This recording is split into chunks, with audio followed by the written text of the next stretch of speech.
Kerajaan-Mu Tuhan, itu kerinduanku, tiada yang lain. Ku mau mengasihi-Mu sampai tiba waktu-Mu bagiku.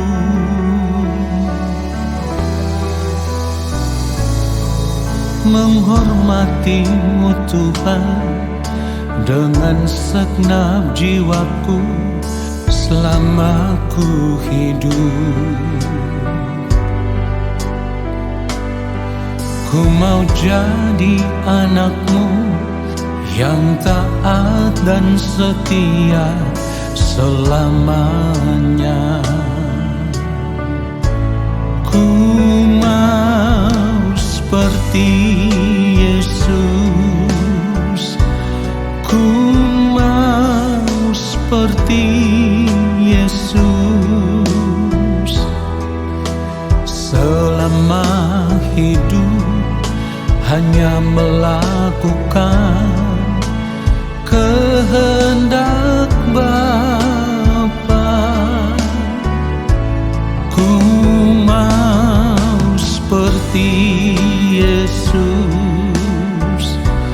ku mau seperti Yesus.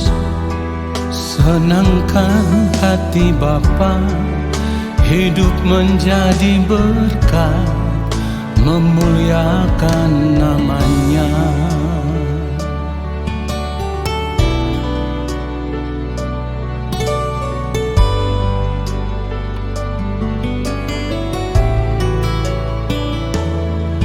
Menghormati-Mu Tuhan dengan segenap jiwaku selama ku hidup.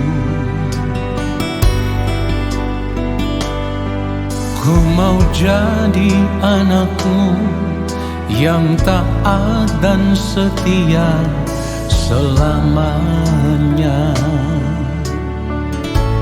Ku mau seperti Yesus, ku mau seperti Yesus. Selama hidup hanya melakukan kehendak Bapa. Ku mau seperti Yesus, ku mau seperti Yesus. Senangkan hati Bapa, hidup menjadi berkat, memuliakan nama-Nya. Oh, ku mau seperti Yesus, ku mau seperti Yesus. Selama hidup hanya melakukan kehendak Bapa. Ku mau seperti Yesus, ku mau seperti Yesus. Senangkan hati Bapa, hidup menjadi berkat, memuliakan nama-Nya.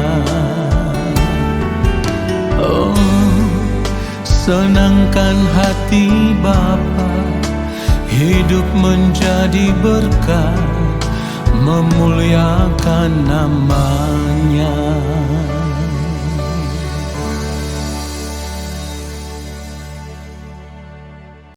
Mari kita siapkan hati kita untuk menerima kebenaran firman Tuhan saat ini.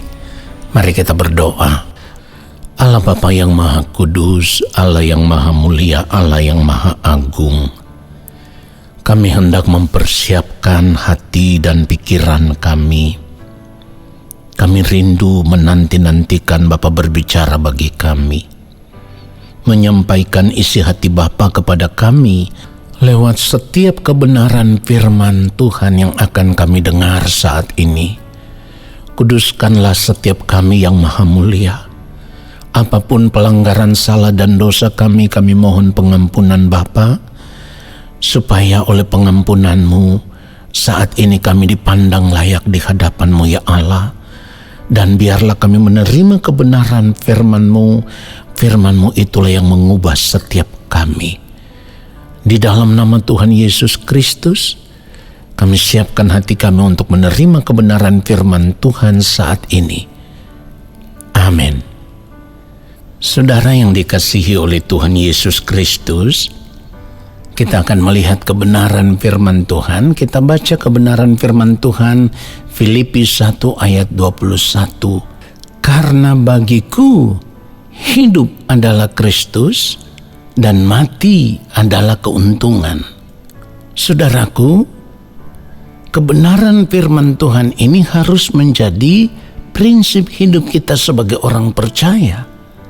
Kalau kita tahu bahwa ketika kita berada di dalam Kristus, kita memiliki pengharapan yang besar. Artinya kita tahu ketika kita berada di dalam Kristus, kita akan diselamatkan di dalam Kristus.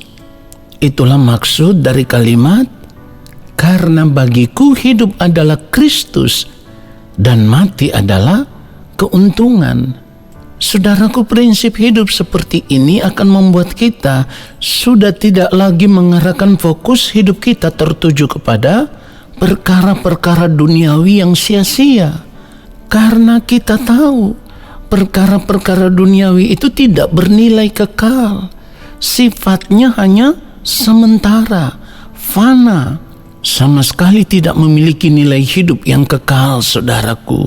Nah, oleh sebab itu, ketika kita memiliki prinsip hidup, karena bagiku hidup adalah Kristus, maka segala sesuatu yang kita lakukan di dalam hidup ini harus sesuai dengan gaya hidupnya Kristus. Sehingga dari setiap gerak kehidupan kita, itu yang nampak adalah pribadi Kristus. Mulai dari perkataan, dari sikap, dari tingkah laku, dari tindakan kita sampai kepada seluruh perbuatan kita harus serupa dengan Kristus. Orang percaya yang memiliki gaya hidup yang demikian adalah orang percaya yang benar-benar menyadari bahwa satu-satunya kebutuhan hidup kita yang paling utama itu adalah Tuhan saja. Tuhan harus menjadi satu-satunya kebutuhan hidup kita, bukan yang lain. Ketika kita menjadikan Tuhan sebagai satu-satunya kebutuhan hidup kita lebih daripada apapun yang ada di dunia ini, maka itulah yang akan membuat kita senantiasa mengarahkan fokus hidup kita hanya tertuju kepada kerajaan sorga. Itulah yang akan membuat kita memiliki kerinduan yang dalam akan Tuhan lebih daripada apapun yang ada di dunia ini, saudaraku. Saudaraku, dengan memiliki prinsip hidup seperti ini, maka kita akan selalu merasa sudah tidak ada lagi yang kita ingini di dunia ini selain Tuhan saja. Perhatikan itu, saudaraku. Dan itulah yang diungkapkan di dalam Mazmur 73 ayat 25. Siapa gerangan ada padaku di sorga selain engkau? Selain engkau tidak ada yang kuingini di bumi. Saudaraku, artinya ketika kita mau menjadikan Tuhan itu satu-satunya kebutuhan hidup kita, satu-satunya kebahagiaan hidup kita, satu-satunya kesenangan hidup kita, satu-satunya kesukaan hati kita, maka yang akan kita kejar setiap hari itu adalah Tuhan saja. Kita sudah tidak akan mengejar yang lain, saudaraku. Kalau untuk persoalan makan, minum, dan pakai, kita selalu menganggap itu sebagai tanggung jawab. Artinya kalau kita bekerja keras, kita kerja sungguh-sungguh, kita tetap percaya bahwa Tuhan pasti sanggup mencukupi kita sesuai dengan apa yang kita butuhkan. Tetapi lebih daripada semuanya itu, yang kita kejar adalah Tuhan saja.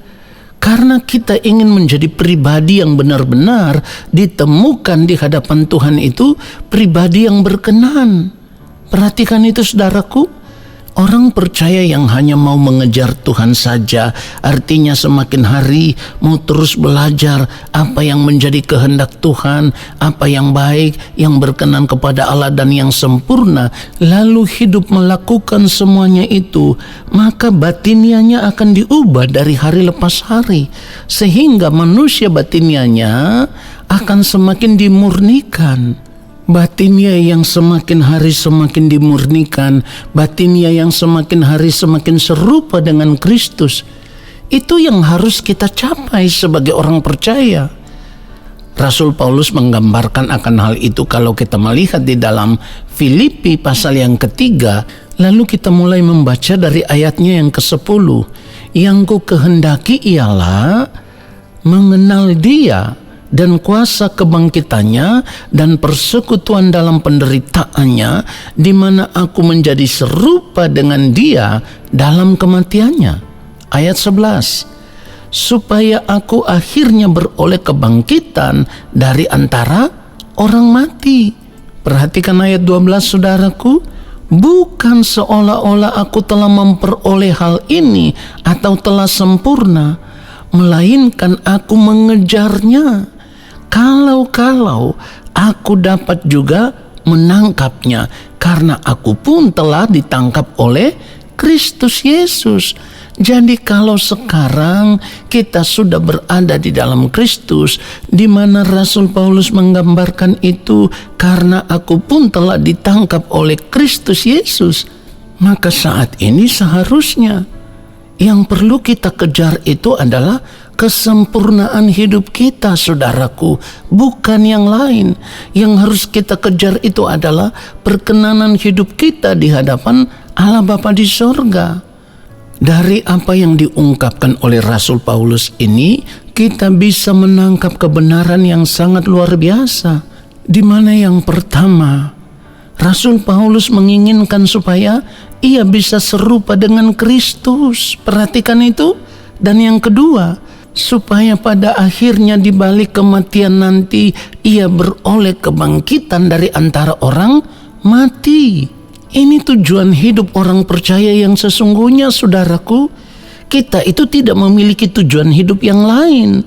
Sebab ketika kita berada di dalam Kristus, kita harus menyadari bahwa tujuan hidup kita yang sesungguhnya itu hanya menjadi serupa dengan Kristus, dan pada akhirnya di balik kematian nanti kita dibangkitkan bersama dengan Kristus untuk menerima kemuliaan di dalam kerajaan Allah Bapa di sorga.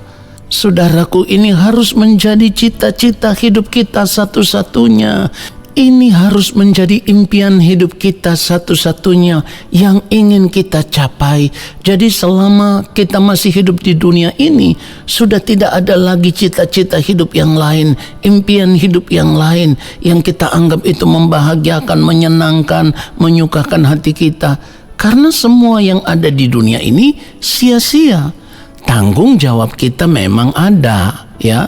Tanggung jawab untuk menjalani hidup ini, untuk mencukupi keperluan hidup dari hari lepas hari, itu ada. Tetapi kita harus membedakan antara tanggung jawab hidup dan kebutuhan hidup kita yang utama. Tanggung jawab hidup itu kan harus kita kerjakan supaya kita bisa menjalani hidup ini sampai waktu Tuhan tiba bagi kita. Tetapi di dalam perjalanan hidup kita selama kita masih hidup di dunia ini, kita harus benar-benar hidup sesuai dengan rencana Allah. Jadi saat ini mari kita bedakan antara tanggung jawab hidup bagi kehidupan kita setiap hari dan kebutuhan hidup kita yang utama. Saudaraku, kebutuhan hidup kita yang utama itu hanya Tuhan saja. Karena ini akan berdampak kepada kehidupan kita di kekekalan nanti. Jadi kalau kita tidak benar-benar mengejarnya, kita tidak bisa mencapai standar kehidupan sesuai dengan yang dikehendaki oleh Allah Bapa di sorga, maka kehidupan kita menjadi tidak berkenan. Perhatikan itu saudaraku. Oleh sebab itu saat ini kita harus memiliki prinsip hidup yang benar. Bagiku hidup adalah Kristus dan mati adalah keuntungan. Itu artinya tidak ada lagi yang kita ingini di dunia ini selain Tuhan saja yang ada di sorga. Perhatikan itu saudaraku. Biarlah kebenaran firman Tuhan ini menyadarkan kita supaya saat ini kita mau menjadikan Tuhan sebagai satu-satunya kebutuhan hidup kita lebih daripada apapun yang kita perlukan di dunia ini. Ingat baik saudaraku, tidak banyak orang percaya yang berani menjadikan Tuhan sebagai satu-satunya kebutuhan mereka. Padahal kebutuhan hidup kita yang terutama itu memang Tuhan saja, tidak ada yang lain. Ingat, Dialah yang memiliki hidup kita. Jadi kalau kita menjadikan Tuhan sebagai satu-satunya kebutuhan hidup kita, maka kita tahu Dia akan memelihara kita dengan sempurna sesuai dengan kasih karunia-Nya atas kehidupan kita. Tuhan Yesus memberkati kita semua. Amin. Saudara, mari kita angkat tangan di hadapan Allah Bapa di sorga dan kita akan menerima berkat-Nya. Bapa yang Maha Kudus, Allah yang Maha Mulia, terima kasih untuk kebenaran firman-Mu yang sudah menyadarkan kami. Saat ini kami semua mau mengangkat tangan di hadapan Bapa di sorga. Kami percaya Allah Bapa di sorga akan menurunkan tangan dan memberkati kami semua. Turunlah atas kehidupan kami segala berkat kasih karunia daripada Allah Bapa di sorga. Rahmat cinta kasih yang berlimpah-limpah dari Gembala Agung yang mulia Tuhan Yesus Kristus di dalam persekutuan yang manis dengan Roh Allah yang kudus menyertai langkah hidup kami dan memberkati kami sekarang dan sampai selama-lamanya. Amin.